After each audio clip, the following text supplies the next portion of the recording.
Mesdames et messieurs les élus, les agents des collectivités et autres curieux, bonjour. Alors, merci beaucoup d'être venus si nombreux pour assister à ce webinaire qui porte sur un sujet qui est vraiment d'actualité, du coup, comme vous allez le comprendre. Ce que je vous propose, en attendant les quelques retardataires, c'est de nous présenter. Alors, pour ma part, je suis Steven Callot, avocat associé en droit public au cabinet d'avocats ACG. Alors, le cabinet d'avocats ACG, c'est quoi? C'est un cabinet qui est multispécialiste, c'est-à-dire qu'au sein de notre cabinet, il y a de nombreux avocats, on est entre 30 et 40 à peu près, qui ont chacun un domaine d'activité. Donc, on a des pénalistes, on a des fiscalistes, on a des personnes qui pratiquent le droit commercial et bien évidemment, des personnes qui pratiquent le droit public. Donc, je fais partie du département droit public du cabinet, ainsi qu'Anne-Laure Lutringer qui va se présenter dans un instant. Et outre cette activité d'avocat, j'exerce également une activité d'enseignement à l'université de Reims-Champagne-Ardenne, en droit des contrats administratifs parmi d'autres disciplines. Voilà pour moi, je vous propose, d'écouter Anne-Laure Lutringer qui va également se présenter. Bonjour à toutes et à tous, donc Anne-Laure Lutringer, je suis avocate collaboratrice au sein du cabinet ACG. J'interviens essentiellement dans les matières de droit public et comme Steven, en parallèle, j'interviens auprès de l'Université de Reims dans diverses disciplines, comme par exemple le droit de l'urbanisme. Bien, alors maintenant qu'on s'est présenté et que l'essentiel des inscrits semble présent, alors je vous rassure, on va pas être très long, à la présentation va durer peut-être, une dizaine de minutes. L'idée pour nous, c'est vraiment de vous présenter le référent déontologue des élus locaux, dans les grandes lignes. Alors pour entrer, dans le vif du sujet, je vais vous rappeler une information, c'est un rappel puisqu'en vous inscrivant pour, le webinaire, vous avez nécessairement obtenu une information. Pour le 1er juin 2023, les collectivités territoriales, syndicats mixtes et établissements publics de coopération intercommunale ont l'obligation de désigner leur référent déontologue des élus locaux et j'insiste sur l'expression précise référent déontologue des élus locaux. Alors vous allez voir pendant la présentation, par raccourci, on va dire le référent déontologue. Pour autant, vous êtes bien placé pour savoir qu'il existe déjà aujourd'hui un référent déontologue, mais qui est le référent déontologue des agents des collectivités territoriales. Le référent déontologue des élus locaux, c'est quelqu'un de complètement différent, qui a une mission complètement différente. Alors justement, ce qu'on vous propose, c'est dans un premier temps, de vous expliquer qui est ce référent déontologue des élus locaux. Dans un deuxième temps, on va vous expliquer plus précisément quelles sont vos obligations, c'est-à-dire quelles sont mes obligations en qualité de collectivité territoriale, de PCI ou de syndicat mixte. Et dans un troisième temps, eh bien, on va vous présenter comment le cabinet d'avocats ACG, alors comment Anne-Laure et moi, par exemple, pourrions vous accompagner pour faciliter cette mise en place. Alors, le référent déontologue, qui est-il? Pour répondre à cette question, je vais déjà répondre négativement, qui il ne doit pas être. Le référent déontologue ne doit pas être ni un élu de la collectivité, alors ne doit être, pardon, ni un élu de la collectivité, ni un agent de la collectivité. Alors c'est dommage parce que j'imagine que vous auriez pu avoir le réflexe de désigner l'un des membres de votre conseil municipal, par exemple si vous êtes une commune, ou la secrétaire de mairie. Malheureusement, ça ne va pas être possible. La loi a expressément exclu les agents de la collectivité et les élus de la collectivité qui ne peuvent pas être désignés comme référents déontologues des élus locaux. En revanche, vous pouvez désigner toute autre personne, mais qui doit répondre à certains critères, qui doivent présenter certaines garanties. Ces garanties, qui sont prévues par la loi, sont au nombre de 3. Cette personne doit être compétente, expérimentée et impartiale. Alors, la mission précise du référent déontologue, telle qu'elle est prévue par les textes, c'est d'apporter tout conseil utile au respect des principes déontologiques énoncés par la Charte des élus locaux. Alors, la Charte des élus locaux, vous la connaissez peut-être, enfin, j'espère pour les élus qui sont ici présents, euh, elle correspond à l'ensemble des règles qui sont édictées dans le Code général des collectivités territoriales. Eh bien, le référent déontologue, ça va être l'interprète de la charte de l'élu local.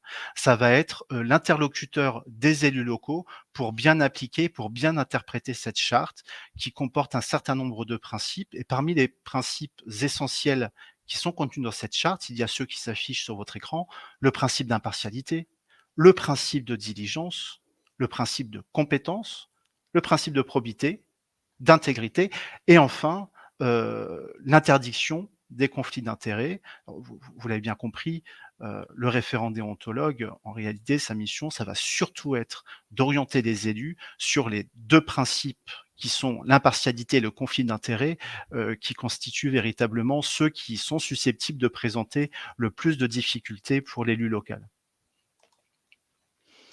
Je vous l'ai dit, le référent déontologue, sa mission, telle qu'elle est clairement, telle qu'elle est définie par les textes de façon extrêmement concise, c'est d'apporter tout conseil utile au respect des principes déontologiques énoncés par la charte. Dans de nombreux domaines, là encore, il y a 2 domaines de prédilection de notre point de vue où le référent déontologue est susceptible d'être interrogé et donc domaines dans lesquels il doit être, conformément à ce que je vous ai dit il y a un instant, compétent et expérimenté. Les 2 domaines auxquels, nous professionnels, on pense tout de suite, ce sont les marchés publics et l'urbanisme. Alors, exemple de questions qui pourraient être posées aux référents déontologues en matière de marchés publics. Je suis conseiller municipal, est-ce que je peux répondre à un appel d'offres qui est lancé par, la commune? Eh bien, si vous nous désignez comme référent déontologue, nous serons susceptibles de vous apporter une réponse à cette question. Alors, pour les personnes que ça intéresse, je vais vous donner la réponse. La réponse est oui, bien sûr qu'on peut présenter sa candidature. Après, il y a des principes élémentaires, du droit de la commande publique à respecter. Autre exemple de question qui pourrait être posée en matière d'urbanisme, c'est une question, qu'on nous pose à quelques reprises. Je suis le maire d'une commune, je forme une demande d'autorisation d'urbanisme pour ma résidence privée. Est-ce que je peux répondre à la demande que j'ai moi-même déposée?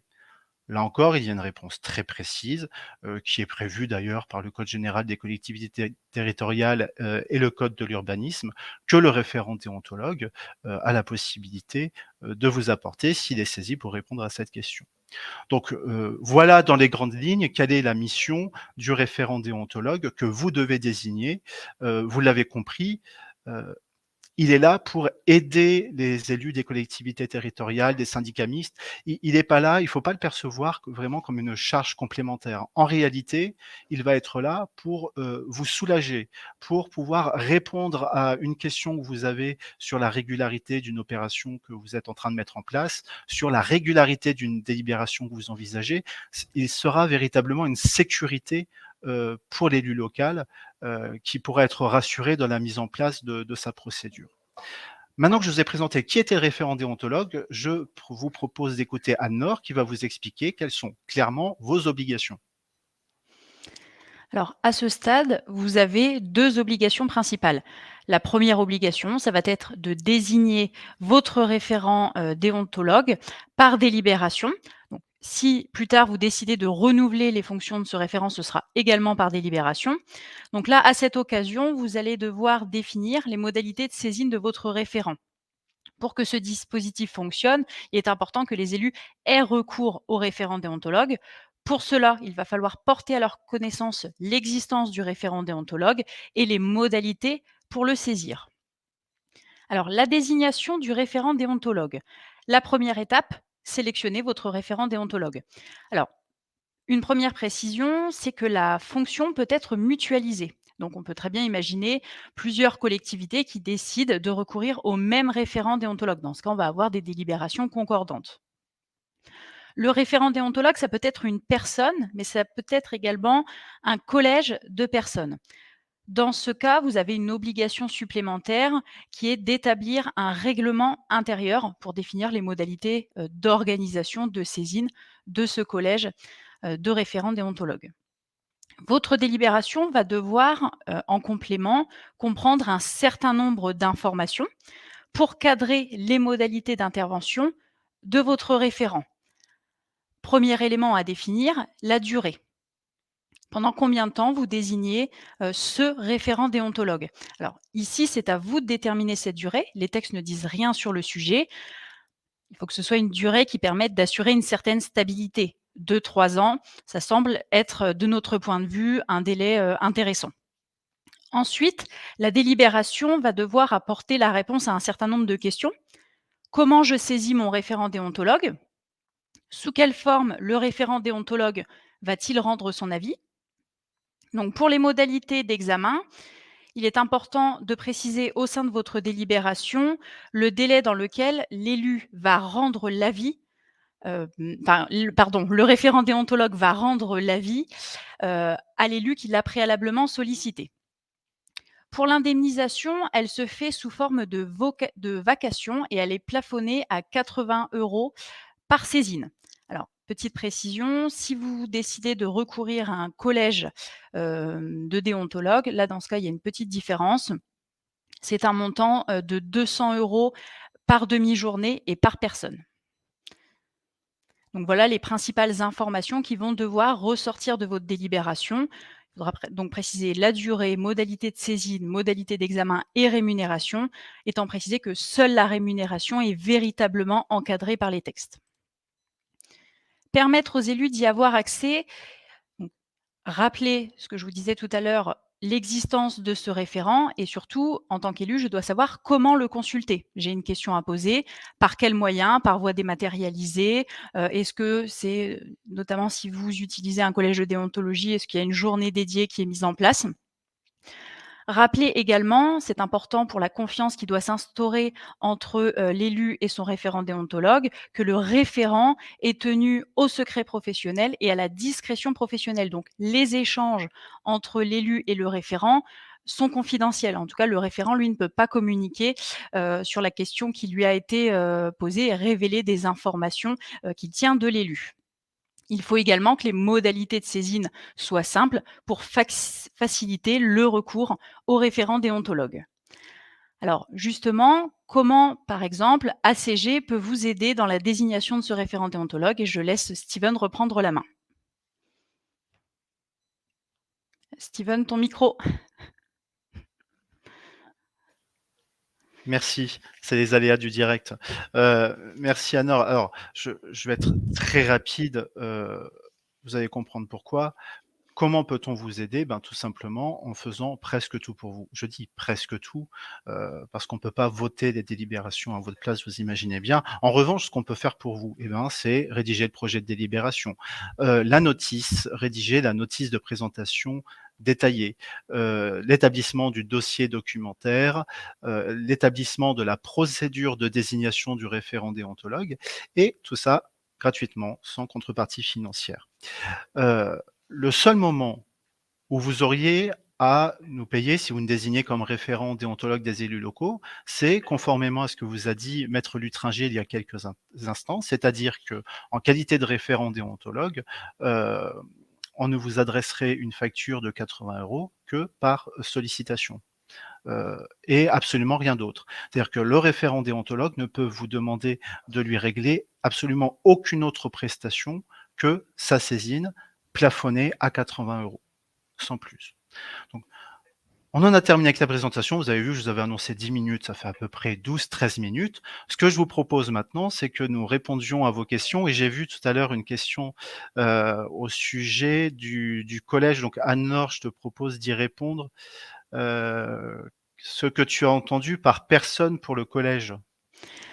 Alors, par personne pour le collège, c'est-à-dire que vous allez désigner, un collège donc qui va comprendre plusieurs personnes, qui vont étudier les dossiers qui leur seront soumis et là, en fait, dans ce cas, chaque personne qui compose le collège, pourra obtenir une indemnité, de 200 € par demi-journée, étant précisé que le président de ce collège, lui, touchera 300 € par demi-journée. Après, il n'y a pas beaucoup d'autres précisions dans les textes sur les modalités de désignation du collège. Donc là, après, c'est vraiment une décision qui vous appartient.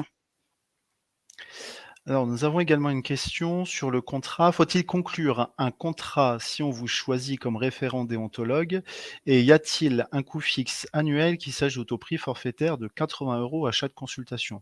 Alors, je peux comprendre que vous soyez un peu déstabilisé parce que vous n'avez peut-être pas l'habitude de recevoir une facture de 80 € d'un avocat, mais il n'y a pas de piège. Donc je vous confirme que la seule prestation, que nous pourrions vous facturer, en tout cas pour l'exercice de la prestation référent déontologue, c'est 80 € par saisine et absolument rien d'autre.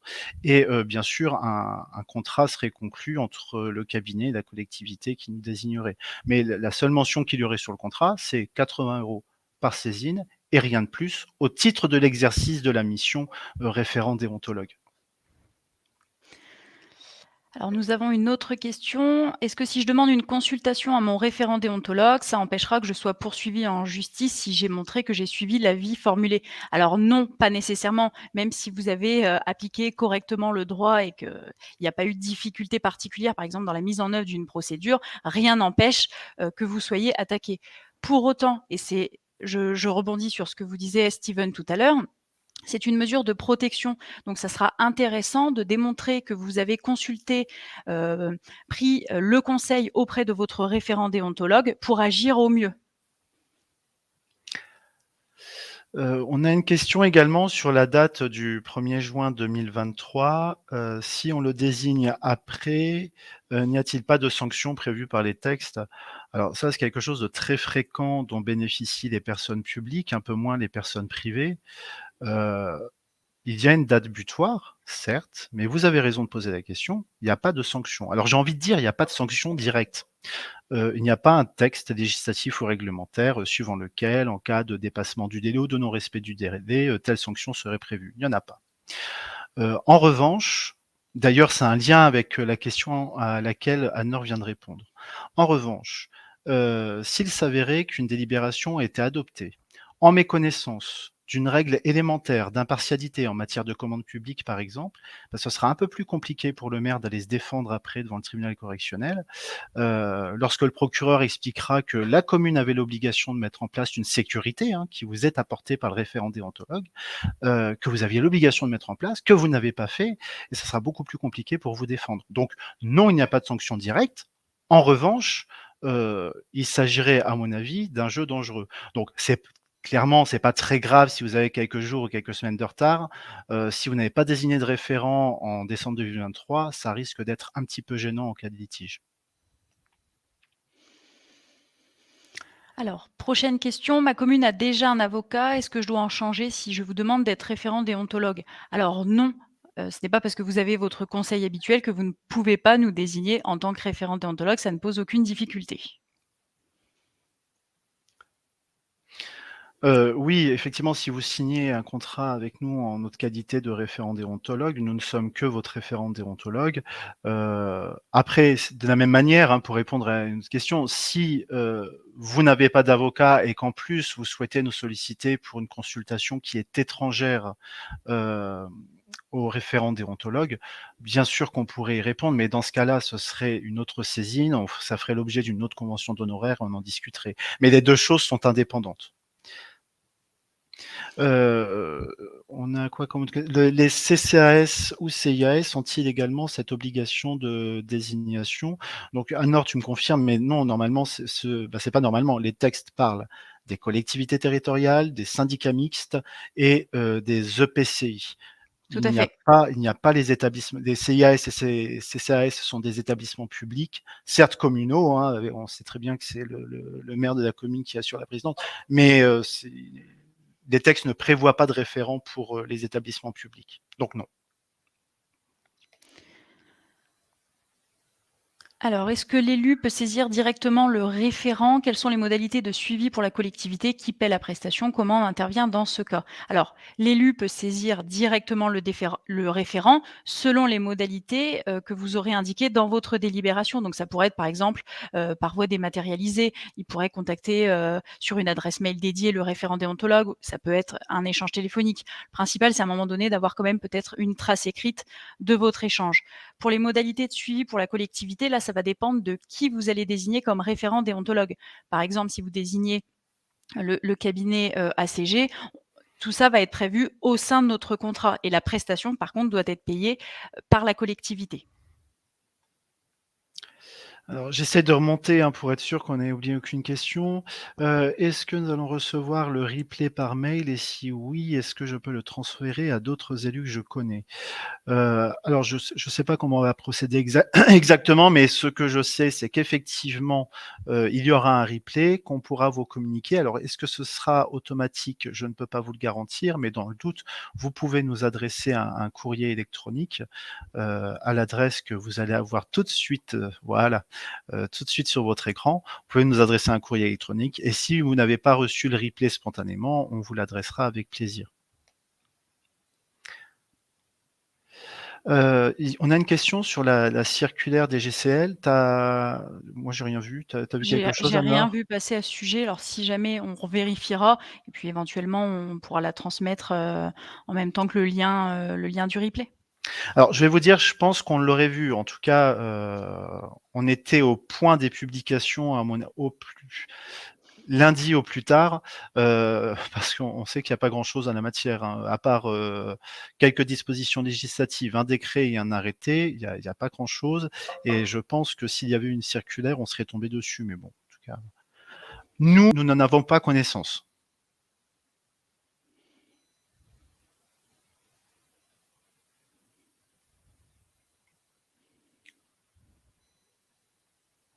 Alors on voit que Mélanie est en train de désolé, je vous appelle par votre prénom, mais c'est affiché Mélanie, je vois pas votre nom. Mélanie pose une question et elle y renonce, donc c'est pas grave, on en a une autre.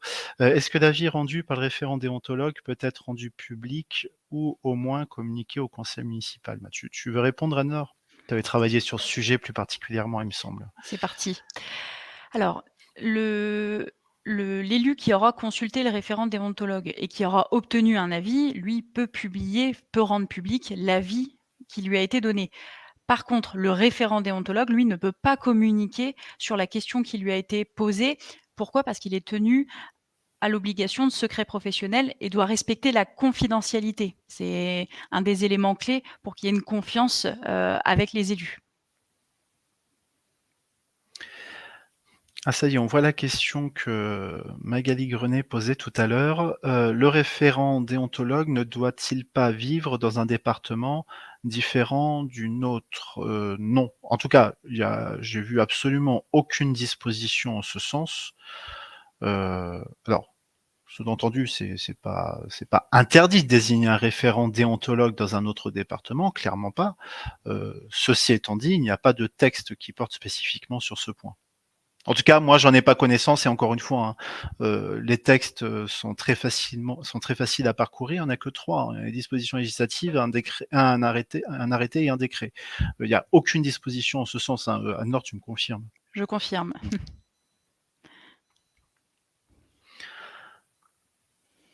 Mais écoutez, si vous avez encore une question, n'hésitez pas, on peut vous laisser encore quelques secondes.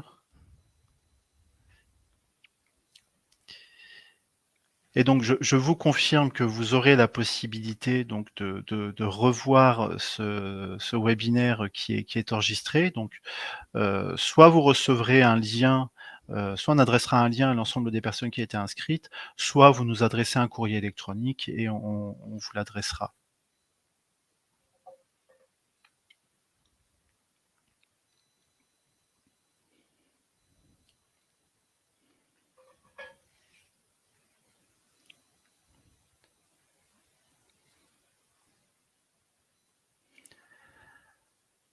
Hem Alors, comment le référent assure la confidentialité des saisines? La collectivité n'en a pas connaissance. Alors, a priori, non, vous n'aurez pas connaissance, en tout cas, de la question qui est posée par l'élu, sinon effectivement, il n'y a pas de confidentialité. Donc, la confidentialité des saisines, c'est pour ça que ça peut être intéressant, de recourir à une méthode par voie dématérialisée. Là, par exemple, nous, on a créé une adresse spécifique. Si l'élu écrit à cette adresse, la collectivité, elle, n'en prendra pas connaissance. Après, voilà, rien ne fait obstacle à ce qu'il y ait des informations, d'ordre général qui soient communiquées par le référent, déontologue à la collectivité, voilà, pour l'alerter sur des obligations déontologiques de façon générale. Mais, rien ne doit sortir de ces échanges avec l'élu, qui l'a consulté.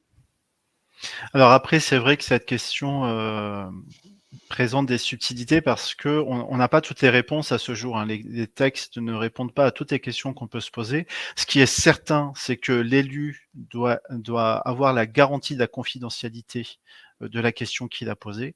Donc ce qui est certain, c'est qu'il est interdit pour le référent déontologue de d'indiquer à la collectivité qu'il a été saisi par un tel sur telle question. Ça, c'est une certitude absolue, il n'y a pas de débat. La question qu'on s'est posée avec Anne-Laure, c'est, si l'élu, qui saisit le référent déontologue attire son attention, heu sur un point qui est problématique et qu'on s'aperçoit à cette occasion que la collectivité est dans l'irrégularité, est-ce que le référent doit informer la collectivité? En l'état de notre interprétation des textes, alors déjà, il n'y a pas de réponse prévue par les textes et en l'état de notre interprétation des textes, il nous semble que le référent déontologue n'a pas le droit d'écrire à la collectivité. La mission du référent déontologue, c'est de répondre à la question qui lui a été posée et de n'y répondre qu'à l'élu qui l'a saisi, à personne d'autre.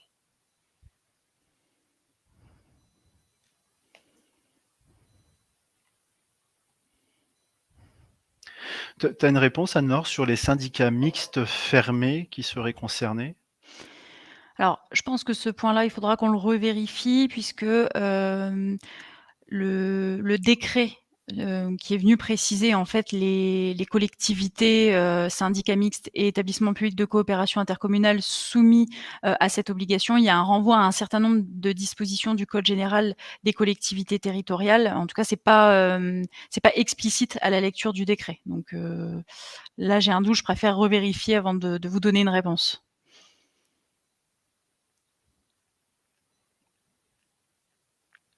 Ah et c'est ça il me semble que tu maîtrises aussi la réponse. Alors j'ai la réponse à la dernière question qui nous est posée, mais tu avais aussi travaillé dessus spécifiquement parce que moi j'ai pas le motif. Il me semble que Oui. tu l'as. Alors, pour l'association des maires, a priori, ils ne seraient pas directement, référents déontologues parce qu'ils assurent déjà un conseil quotidien sur un certain nombre de questions et parfois les questions sont aussi posées par des agents. Donc là, en termes de peut-être de conflit d'intérêts, ça pourrait poser des difficultés. Donc la position, nous, qui nous a été communiquée, ça serait a priori que l'association des maires ne serait pas, ne porteraient pas le rôle de référent déontologue. Par contre, ils ont l'intention de constituer, une liste, voilà, de référents qui pourraient être désignés pour vous donner des exemples de, qui peut, assurer cette fonction. Bah, écoutez, je pense qu'on en a terminé avec les questions. En tout cas, si d'autres questions vous reviennent, après la clôture de ce webinaire, n'hésitez pas à nous écrire, vous avez notre adresse. Si vous souhaitez avoir un échange téléphonique directement avec nous ou si vous souhaitez, venir nous rencontrer, vous avez également un numéro de téléphone, n'hésitez pas à appeler et demander, à me parler ou à parler à Anne-Laure, on vous accueillera avec plaisir. En tout cas, merci beaucoup encore une fois d'être venus nombreux pour assister à ce webinaire. On espère, que nous sommes parvenus à vous présenter, le référent déontologue des élus locaux et à répondre aux interrogations que vous aviez à son sujet. Encore une fois, n'hésitez pas à nous contacter, on se tient à votre disposition et on vous souhaite de passer une agréable journée. Merci beaucoup. Merci.